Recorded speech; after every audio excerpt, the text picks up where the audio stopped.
How to clean your kitchen hood filters.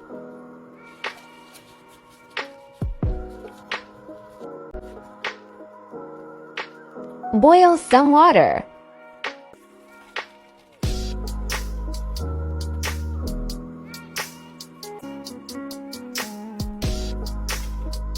Add some dish soap.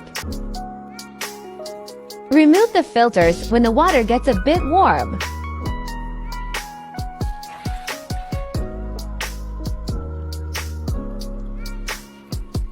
Add more soap again. Scrub the filters.